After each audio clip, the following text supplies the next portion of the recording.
The year was 1871, in the windswept Irish village of Kilmore, perched on cliffs overlooking a restless sea.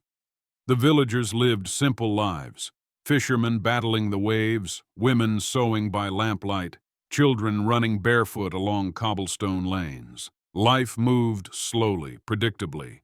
Then Catherine Doyle was born. Her mother, Margaret Doyle, labored through the night while the midwives whispered prayers.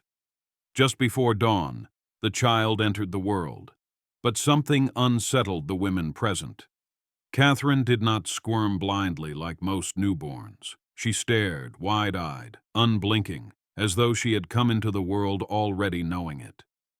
"She sees," murmured one midwife nervously. "A child should not look so aware." Her father, Seamus Doyle, a weathered fisherman, brushed aside the talk. "She is strong. She will be a blessing." But as the fog rolled in from the sea that morning, the villagers whispered to each other, "That Doyle baby is different." By the time Catherine was barely 2 years old, she spoke not in babble, but in clear, haunting words. Her voice was soft but deliberate, carrying a weight beyond her years. One stormy evening, as Seamus prepared to take his boat out, Catherine tugged at her mother's skirt. "Don't let father sail tomorrow," she said solemnly. "The sea will take him."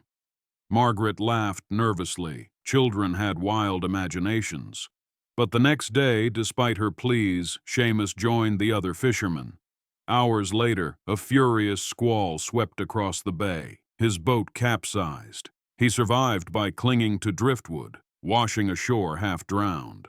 When he staggered home, villagers whispered that Catherine had spoken it before it happened. From that day on, she was no longer just a child in their eyes. She was something uncanny. As Catherine grew, her words became stranger.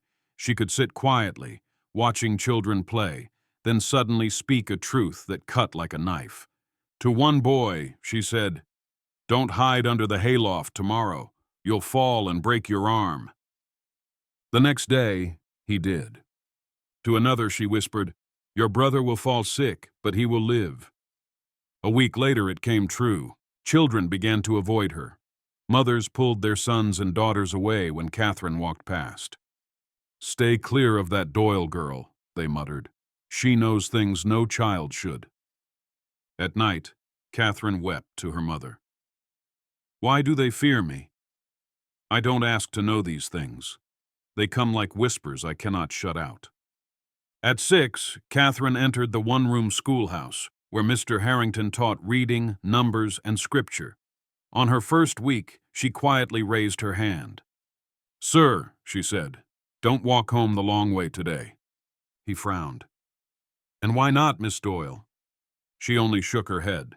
"The bridge won't hold." Mr. Harrington scolded her for interrupting. But that evening, the old wooden bridge along his usual route collapsed into the swollen river.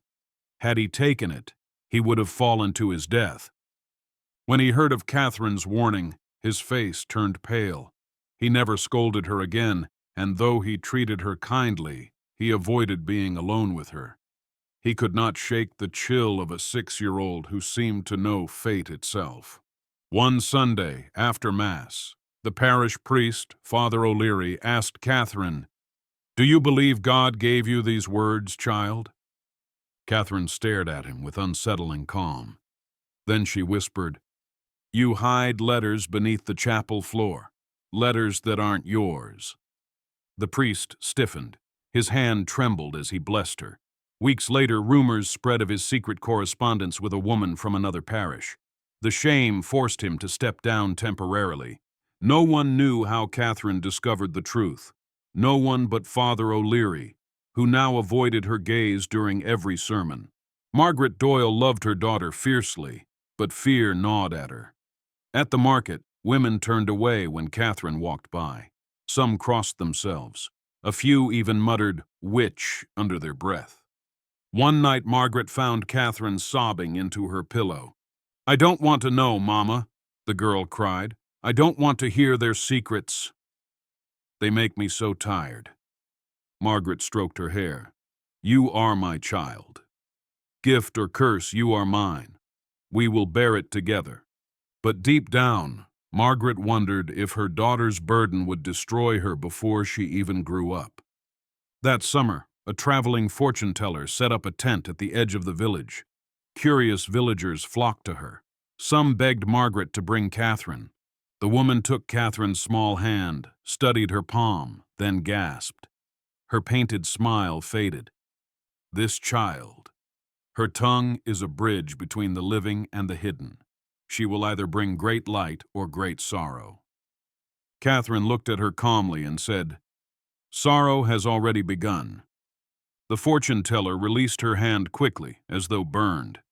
The villagers left the tent murmuring, even more convinced that the Doyle child was no ordinary girl. One bitterly cold night, Catherine woke screaming, "The baker's house! Fire! Go now!" Her mother rushed out into the snow and raised the alarm. Villagers ran to the baker's home, finding it already ablaze. They pulled the family out just before the roof caved in. For the first time, Catherine's words had saved lives. The baker and his wife fell to their knees, calling her an angel. That night, for a brief moment, the village looked at Catherine not with fear, but with awe. But admiration soon turned sour. Catherine began to speak again of hidden sins. At the market, she told a man, "You steal coins from your brother's pocket." The man turned red with fury. "Lies! Wicked lies from a wicked child!" he shouted, storming away. Whispers spread faster than fire. Some villagers said Catherine was a blessing. Others hissed that she was possessed. At night, stones sometimes struck the Doyle home, thrown by unseen hands. Margaret held her daughter close. "You must be careful with your words, Catherine. Truth is heavy. It can crush or heal. You must learn when to speak it." Loneliness became Catherine's shadow. Children ran when she approached, but one companion remained true, a stray dog she had found shivering in the rain. She named him Bramble. Bramble followed her everywhere, down narrow lanes, to the shore, even to church. When people avoided her, he pressed close, his loyalty silent but steadfast. "He listens without fear," Catherine told her mother. "He doesn't care what I know. He only cares that I am kind to him." Through Bramble, Catherine found comfort. In the eyes of a faithful dog, she was not a cursed child or a prophet, just a girl in need of a friend. One afternoon, while Catherine sat alone by the chapel steps, a girl with fiery red hair approached her. It was Eliza O'Connell, the farmer's daughter, known for her bold spirit. "They say you know secrets," Eliza said. "Tell me mine." Catherine's brow furrowed. "Are you sure you want me to?" Eliza nodded. Catherine looked into her eyes, then spoke softly. "Your mother is sicker than she tells you. But you will be strong for her, stronger than you know." Eliza froze, her bravado crumbling. Her mother had indeed been coughing blood in secret. Tears filled her eyes. Instead of running, she hugged Catherine tightly. "Thank you," she whispered. For the first time, Catherine felt her gift had brought comfort, not fear. Eliza became her first real friend. At 9 years old, Catherine began to sense storms before clouds gathered. One autumn, she warned the fishermen, "Don't go to sea this week. The waves will swallow boats." Some men laughed. "We cannot feed our families with the words of a child."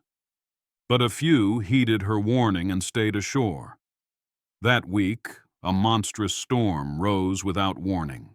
3 boats were lost forever, men swallowed by the sea.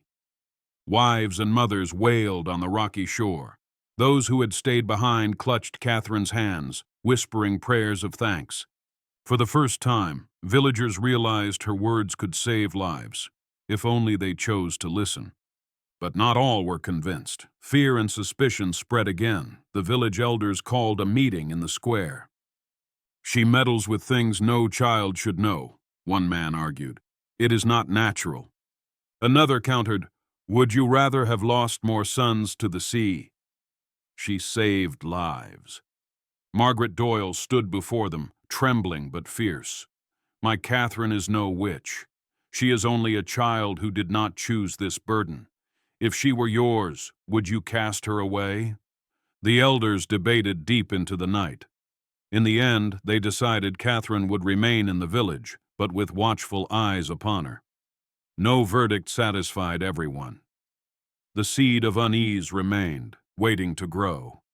One misty evening, Catherine wandered into the graveyard with Bramble at her side. She knelt at an old gravestone and whispered, "You left too soon, but your daughter still sings your lullaby." A widow standing nearby gasped and dropped her basket. The words Catherine spoke were exactly what her late husband used to tell her. She collapsed to her knees, weeping. "How could you know this?" Catherine said nothing. She simply placed a small hand on the woman's shoulder. Some villagers began to believe Catherine's voice carried not only the secrets of the living, but whispers of the dead. One evening by the fire, Margaret asked Catherine gently, "Why do you hear these things, my darling?" Catherine's eyes filled with tears, because when father almost drowned, part of him never came back. The sea left something inside me. I hear what others hide. Margaret's heart broke. She realized her husband's near death had been a turning point, not only for their family, but for their daughter's strange destiny. Catherine's burden was tied to that storm. It was as though the sea had marked her. News of Catherine spread beyond Kilmore. One day, a wealthy stranger arrived from Dublin. He wore a fine coat and carried himself with arrogance. "I have heard of this girl," he said. "I wish to take her with me for study. I will pay handsomely." Margaret bristled. "She is not for sale." The man turned to Catherine. "Tell me something about myself if your gift is real." Catherine's eyes darkened. "You left a boy in London who calls you father, though you never claimed him." The stranger's face drained of color. He stammered, then fled the village without another word. From then on, Margaret knew her daughter's gift would always attract both awe and danger. As Catherine grew older, she began to understand the power of choice. Not every secret needed to be spoken. She confided in Eliza, "The hardest secret is knowing when to keep one. Words can heal, but they can also cut too deeply." From then on, Catherine chose her revelations carefully. She no longer blurted truths at the market. Instead, she spoke only when it might save, comfort, or guide. Her restraint made some villagers trust her more, yet it also weighed heavily, holding secrets she wished she could unburden. One winter's evening, during a gathering in the chapel, Catherine stood and spoke with trembling voice. "This village hides more than it admits. The fire that burned the mill last year, it was no accident. It was set by a man who feared losing his land." Gasps filled the room. The guilty man, an elder long respected, fell to his knees, confessing through tears. Though the revelation shocked the village, it forced truth into the open. The man begged forgiveness, offering his land to rebuild what was lost. For the first time, Catherine's words brought not only justice, but healing. The village was united in honesty they had long avoided. On her 12th birthday, Catherine sat quietly with her mother. The fire crackled low. "There is one secret left, Mama," she whispered. "The one I fear to speak." Margaret's heart clenched. "What do you mean?" Catherine's voice trembled. "It is about me. I will not live long. My gift burns too brightly. It takes from me each day. But listen, this is not a curse. It is a torch meant to light shadows. That is why I was given it." Margaret broke into sobs, clutching her daughter. "Don't say such things. You will grow strong. You will live." But in her heart, she knew Catherine's words had never failed. Months later, Catherine fell ill with fever. Her body weakened quickly, as though the weight of the secrets had drained her young life. On her final night, she whispered to her mother, "When people remember me, tell them this. Truth is heavy, but silence can be heavier. Use truth with kindness." With Bramble curled at her feet, Catherine Doyle took her last breath at only 12 years old. The village mourned deeply. Some said she had been cursed, others said blessed. But all agreed she had changed Kilmore forever. Eliza grew into a strong woman who often told children the story of her brave friend, the girl who spoke secrets no one should know, but who taught them the value of truth, compassion, and courage. Catherine's short life was a reminder. Even the smallest voices can carry the greatest truths.